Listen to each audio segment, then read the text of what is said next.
Hi everyone, it's Fiona Brooker here from Ancestry Unpacked, and I'm here with tip number 10, would you believe? And today we're talking about the gallery and what we can do to convert those PDFs to JPEGs.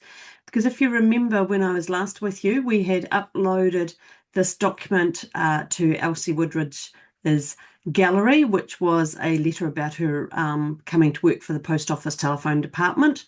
But it uploaded as a PDF because that's the way I scanned it. And so, of course, once that gets in the gallery, you can't really see what that is without opening it. So I'm going to use a free tool. The one I'm using today is Canva's offering, which allows you to convert a PDF to a JPEG, which then makes it easier for us to upload it to the gallery because we can then see it. There are lots of tools out there that you can do this with. As I say, this is just the one that I have chosen. It does require you to at least log in. You don't have to have a paid subscription, but you need to log in with an email to be able to use it. And then once you're logged in, basically it's drag and drop the file and it will convert it and make it ready for you to be able to download that JPEG.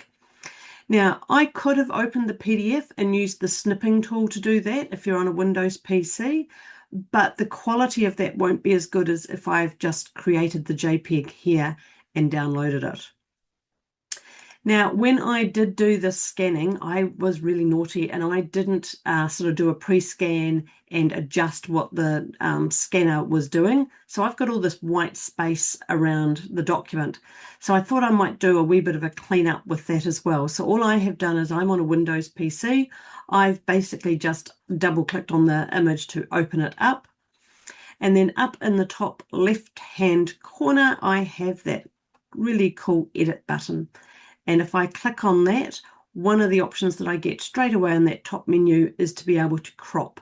And so I can use what we call handles, the little darker white lines on the side of the document, to drag and adjust what I'm actually getting in my image. So I can drag and adjust this one so that I just have the document and remove all of that white space around it. This is a tool that I use quite often, especially to straighten things. That little gradient along the bottom here you can use to sort of adjust horizons so that documents and words and things like that are straight, especially if you perhaps didn't put them on the scanner straight in when you did them. Once I've done that, I get some options. I can save it. I can save it as a copy. I can copy it to the clipboard. Now, I will always keep my originals quite separate to my copies. So in this case, I'm going to save it as a copy. So what I'm going to end up with at the moment is the original PDF when I scanned it, the original JPEG when I converted it, and a copy of the cropped one. Now, for this document, maybe I don't need both the original JPEG and the cropped JPEG because all I have done is removed the blank paper. But if I was cropping other things like part of the photo out, I would definitely be keeping them both options there. So here is my new document all ready to upload to my Ancestry tree. So I can go into my Ancestry Gallery for Elsie and I can drag and drop this straight in there. And this time, because I know this is going to be the final version of this going in, I'm going to do all of the really good stuff like change all those details that are sitting there. So it will initially come in with the title of the file. So you can see that this is how I've named the file, but I can change that. And that can be really good because that way you don't end up with lots of things called image 1, 2, 3, 4, 5. You can change that title around. I've made sure that the surname is there because that allows me to sort alphabetically within my gallery and get all the things that relate to that one surname together. It's a document. Now, I have adjusted the date. I've put it in as the 23rd of February, and I'll explain what I've done with that in a moment.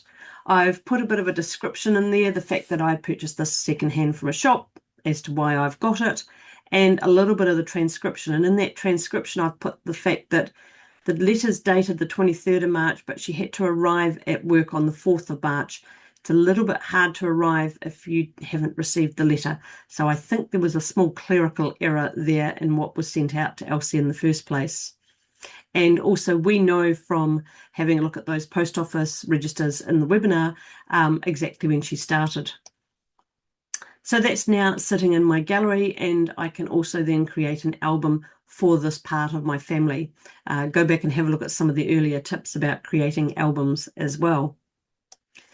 But let's just have a quick look and see what other fun tools there are, just to remind you of some of these. First of all, there is the image transcription that's still in beta. So some of us will have it, some of us may not, but you can get it to transcribe the image. Again, I always seem to end up playing with the one that is typed rather than handwritten. It's done quite a good job of the fact that there's pieces written all over this piece of paper. It's not just nice text going across. There's addresses, there's bus routes, there's stations, etc. But it did a pretty good job of transcribing all of the different bits in there. But the other thing I can do is I can use some of these other tools. I can use, for example, the Discover 3 Insights button and push that and get 3 little insights about what this document might mean. So here they talk about the location, they talk a little bit about the description, the fact that this indicates her working life, and things like that. And then the other one I can use is the Ask Ancestry button, which if you scroll down, and you should always scroll down, and by clicking on that one, it gives me a little bit of a summary of the document again. But I loved the story on this one, and so you can click and listen to the story, but if you click the 3 buttons, the 3 dots there, you can actually get a downloaded sort of transcript of the story to read as well. And this was the story that I got here.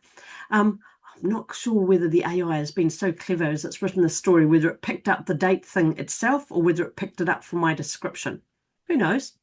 But just noting that inconsistency, the fact that it listed all the ways that she could potentially get to work in that letter, with all the different public transport options that she had, which I thought were fantastic in the first place when I first saw this, and part of the reason I picked up this document. And the talk about the fact that in this time there is changes with more women entering clerical and technical roles. So it's quite a nice little summary that maybe might help you think about some of these documents in a slightly different way. But of course, now by uploading that, I now have one that is visually able to be seen in my gallery for Elsie as well. And I have to say that choosing between those 2 options on my gallery at the moment, the one that has the image and the one that is just black, I much prefer that image rather than the PDF document holder that's sitting there. So that's my tip this week. Every Friday we either have a webinar, a tip, or the news. So join us next week as well. So thanks for watching, and we really appreciate Ancestry's support for this Ancestry Unpacked session. Thanks.